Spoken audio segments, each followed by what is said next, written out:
आपसे ये बड़ा सवाल है कि 2026 में क्या नई दिशा में जाता हुआ विपक्ष नए नैरेटिव के साथ, नए मुद्दों के साथ, या फिर वही जो 2014 से शुरू हुआ और 2025 तक चला है? रूबिका जी, देखिए, जिस तरह से प्रधानमंत्री जी 2024 में भी चुनाव जीते और जनता ने उनका साथ दिया, जनता ने उनसे मोहब्बत भी की, तो मैं एक शेर इस देश की जनता के ज़रिए प्रधानमंत्री जी को नज़र करना चाहता हूं कि ये वफ़ा की सख्त राहें, ये तुम्हारे पाए नाजुक, नन लो इंतकाम मुझसे मेरे साथ चलते चलते। इसका मतलब ये हुआ कि इस देश का मजदूर आदरणीय मोदी जी से ये कह रहा है कि जो मनरेगा में हमको रोजगार की गारंटी मिलती थी, मोदी जी मत लीजिए। मोदी जी, वो रुपया जब गिरता था तो प्रधानमंत्री जी की साख गिरती थी। आदरणीय मोदी जी, प्रधानमंत्री जी की साख को बचालीजिए, रुपयों को ना गिराइए। हमारा मोदी जी से यह है कि 2026 में यह होना चाहिए। हम ये देखना चाहते हैं 2026 में कि इस देश में 1 करोड़ लोगों के पास देश की 60% संपत्ति चली गई है। मोदी जी, इस देश की संपत्ति इस देश के गरीबों को भी चाहिए। इस देश के गरीब को सिर्फ 5 किलो राशन नहीं चाहिए, इस देश के गरीब को इस देश की संपत्ति में बराबर का हक चाहिए। मोदी जी, इस देश के छात्र बोलते हैं, ये जो छात्र बैठे हुए हैं, जो नौजवान बैठे हुए हैं, कि पिछले 7 साल में लगभग 75 पेपर लीक हुए, उससे लगभग 2 करोड़ छात्रों का भविष्य अंधकार में गया। मोदी जी, वो पेपर जो लीक हो रहे हैं, उन पेपर को रुकवाइए। मोदी जी, 2026 में इस देश की जनता आपसे कहती है कि इस देश के SC ST और OBC के ऊपर जो आरक्षण का डाका डाला जा रहा है, मोदी जी उस डाके को रुकवाइए। क्योंकि संसद में आपके मंत्री ने खड़े होकर के कहा था कि इस देश की सेंट्रल यूनिवर्सिटीज में SC ST और OBC को जो आरक्षण मिला है, उस आरक्षण के हिसाब से उनके पद नहीं भरे गए हैं। मोदी जी, अरे अभी तो शुरुआत, अरे रुकिए सर, साल खत्म हो गया आपका, मोदी जी खत्म नहीं हो रहा है। रुकिए ना, आपने तो आप ये कह रहे हैं कि ये सारे मुद्दे आप 2026 में, तो इससे पहले आपके मुंह में दही जम गया था कि SIR, चुनाव आयोग, EVM, ये चोरी, वो चोरी, चौकीदार चोर है, ये सब मुद्दे तब उठाते तो शायद आज आप सत्ता में होते। हमारे राष्ट्रीय अध्यक्ष आदरणीय अखिलेश यादव जी ने इस देश से जुड़े हुए जमीनी मुद्दे हमेशा से उठाए हैं। रूबिका जी, आपकी रिसर्च कमजोर है, आपकी रिसर्च कमजोर है। अच्छा। मैं समाजवादी पार्टी, मेरी रिसर्च कमजोर है। मैं बता रहा हूं क्यों, मेरी रिसर्च कमजोर है। मैं बता रहा हूं क्यों। आपके मुद्दों पर पकड़ इतनी शानदार है, हाँ है, कि आप लोगों ने सत्ता पर अपने आप को we are the single largest party in Uttar Pradesh. इसी में खुश हो जाइए। हाँ, मुद्दों पे हमारी पकड़ है, इसीलिए हम उत्तर प्रदेश में सबसे बड़ी पार्टी है। और सुनिए सिद्धार्थ यादव जी, 20 सेकंड में मुद्दों पर पकड़ है, इसीलिए सबसे बड़ी पार्टी उभर कर आए हैं यूपी में, और अभी चुनाव भी आने वाले हैं, शुरुआत वहीं से होगी। देखिए रूबिका जी, आज आपने शीर्षक रखा कि 2025 पर हम विचार करें, 2025 कैसा हुआ और 2026 कैसा होगा। 2025 कई मायनों में भारत के लिए बहुत अच्छा हुआ। हम चौथे लार्जेस्ट इकोनॉमी, चौथे पायदान पर पूरी दुनिया में पहुंचे, और जिस गति से भारत बढ़ रहा है, मुझे लगता है कि ये भारत की जो उपलब्धि 2025 में हमको प्राप्त हुई है, हम सबके लिए गौरवान्वित करने वाली है। 2025 में हमने प्रोपेगेंडा भी बहुत देखे, हमने बात भी बहुत देखी, पर बात कहने से पहले अगर आज आपकी इजाजत हो तो मैं 1 मिनट में एक कविता, अभी आपके इंतजार में जब था तो मैं लिख रहा था, मैं वो सुनाना चाहूंगा 2025 और 2026 को लेकर के। साल 2025 बोला, खेल रहे थे क्या? साल 2025 बोला, भाई अब मैं चलता हूं, डायरी खोली हंसते बोला, क्या क्या मैं झेलता हूं। कहीं भाषण, कहीं बयान, कहीं एंकर का शोर, हम सब शामिल है इसमें। कहीं भाषण, कहीं बयान, कहीं एंकर का शोर, और सबसे ऊंचा शोर था EVM EC चोर। राहुल बोले, हार हमारी, गलती उनकी है, जीत कहां से आए भैया, किस्मती फकीरी है।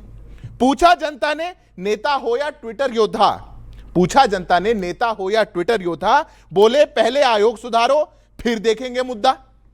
तेजस्वी संग जोड़ी बनी, पोस्टर छपे शानदार, मैच शुरू हुआ मैदान में, आउट हुए दोनों फिर एक बार।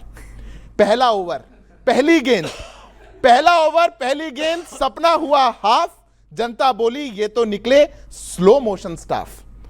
चुनाव बीच में बैग लगा, सूटकेस ने ली उड़ान, याद करिएगा बिहार चुनाव में, चुनाव बीच में बैग लगा, सूटकेस ने ली उड़ान, पचमढ़ी भी बोला भैया ये कौन सा अभियान। चुनावों के बीच में पचमढ़ी पहुंचे थे, और इधर कमल खिलता जाए, उधर भ्रम का कोहरा, बीजेपी जीतती जाए, विपक्ष बोला हमसे यह व्यवहार क्यों धोरा। साल 2025 हंसकर बोला, मैं तो बस आईना था, जो जैसा था वैसा ही दिखा, इसमें मेरा क्या गुनाह था। अब 2026 है कहकर नई सुबह नई चाल, पर विपक्ष का वही पुराना, वही राग और वही सवाल।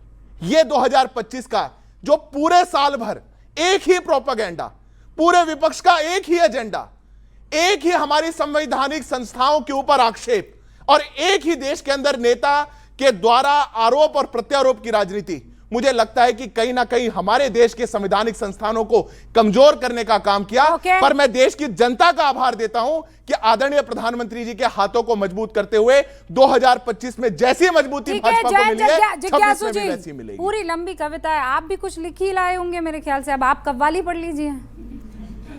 इस शहर में बोलूं तो मुझे कौन सुनेगा, आहा, इस शहर में बोलूं तो मुझे कौन सुनेगा, हर शख्स जहां तेरी ज़बां बोल रहा है। तो हम तो चाहते हैं कि लोकतंत्र में सबकी आवाज़ दर्ज हो, और 2025 में जिस तरह से हमारे पुरखों के द्वारा बड़ी मशक्क़त से जो लोकतंत्र को अर्जित किया गया, उसको प्रबंधित लोकतंत्र में बदलने का एक गुनाह किया गया।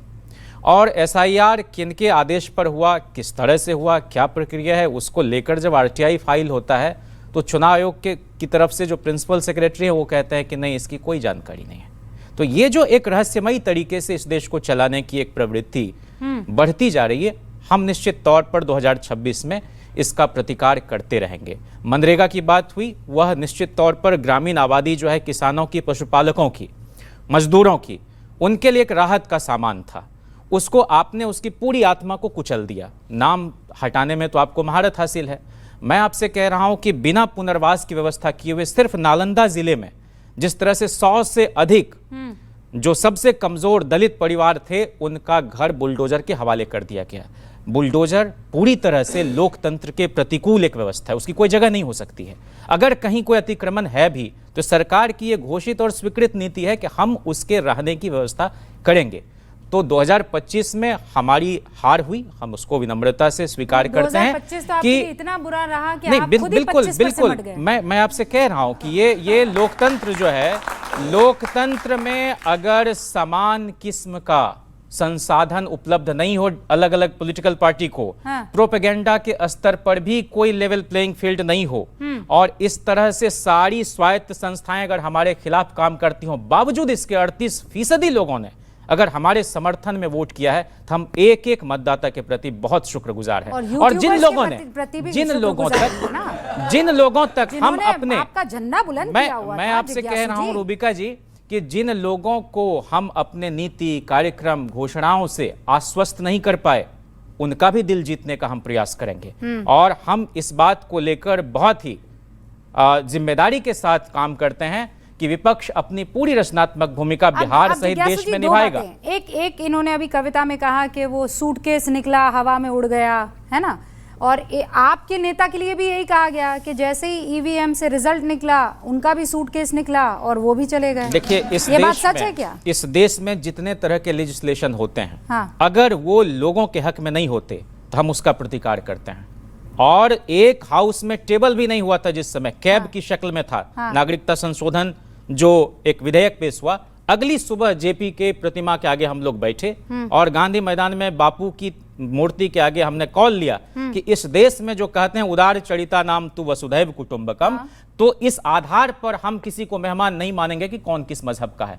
तब भी हमारा हमेशा से स्पष्ट मानना है। मैं तो सूटकेस की बात कर रही हूं। मैं आपसे कह रहा हूं कि जो आप कह रहे हैं कि कहां है, तो हम चुनाव मशीन नहीं है, हम 18 घंटे जगने के पक्ष में नहीं हैं। तो फिर तो हो गया, आप भी 8 घंटे काम करती हैं। ये शोषण है प्रधानमंत्री का, और ये एबनॉर्मल सिचुएशन है। 18 घंटे कोई काम करेगा तो 2 लोगों की हकमारी हो रही है। और लेबर लॉज के साथ भी क्या हो रहा है, लेबर कोड के साथ भी इस देश में। इसलिए मैं आपसे कह रहा हूं कि संवाद, एक आखिरी बात सुन लीजिए ना, संपर्क, संवाद और समन्वय यही सूत्र है, और इस सूत्र के जरिए हम बिहार में निश्चित तौर पर उसको उन्नति के रास्ते पर चलाएंगे। किसको नहीं चाहिए था अब चूंकि जिज्ञासु जी आपने कहा सिर्फ दो लाइन नहीं चाहिए, आपने कहा आप चुनावी मशीन नहीं है, लेकिन हिंदुस्तान की राजनीति में देखा गया है कि एक आपने कहा चुनावी मशीन, एक कौन सा होता है, वो बरसाती मेंढक, जिसको चुनावी मेंढक का नाम भी दिया गया। ये तो कि प्रधानमंत्री जी चुनाव पर होंगे तो मुफीद बहुत होता काम है, करेंगे, उनका अधिकांश वक्त बहुत विदेश काम में करेंगे जाता है चुनाव और खत्म होंगे एमओयूज तो के हम आगे कंक्रीट कुछ विदेश आपने चले पढ़ी, जाएंगे। बहुत अच्छा रूबिका जी। हाँ। अभी अरे अमेरिका 18 की घंटे तरफ आपने से, किसके लिए बोला? अमेरिका की तरफ किसके से 18 घंटे किसके लिए बोला? नहीं, प्रधानमंत्री जी 18 घंटे काम तो कर रहे हैं चुनावी और मेंढक एमओयूज कैसे के हो आगे गए? कुछ कंक्रीट भारत को नहीं मिल रहा है। और अमेरिका ने ये बयान दिया है, हम जी, प्रतिकार नहीं अमेरिका कर पा वाले रहे पर आऊंगी ना हैं मैं। कि रुकिए ना, एक ओपनिंग देश रिमार्क के पहले रूप ले में लें। अब तक हमको सबसे बेहतर ऑफर हुआ है हाँ। और सोया से लेके तमाम कृषि अरे वो उत्पाद के आती हूँ लिए मैं, कृषि वाले पर आती अमेरिका हूँ। का बाजार हम मल्लिका खोल जी, रहे हैं। आप ये हमारी